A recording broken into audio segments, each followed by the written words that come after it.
Zurdo, el Terrassa, el desplazamiento largo arriba para la carrera, en el control es buena de Gil, el centro, Gil con la pelota, el balón por dentro, Joque vuelve el control, la deja atrás, el remate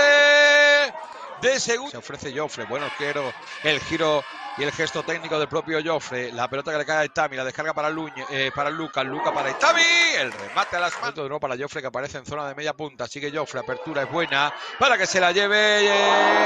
al larguero. Continúa Rulo, busca compañía, la encuentra en Joan Piera que descarga de primera hacia atrás, ahora Samu, y tuvo que volar. Ordi al pie de Samu, la deja pasar bien Samu, que quiere meter en velocidad a Lucas Viña que hace el autopase perfecto, mete el pase atrás, llega Jofre en segunda línea, Jofre que de momento no puede rematar, pero sí que puede buscar un compañero, lo encuentra en buena casa para Lucas Viña llega a línea de fondo, quería meter el centro, balón suelto, el remate, que forcejea, el pase por arriba para Jofre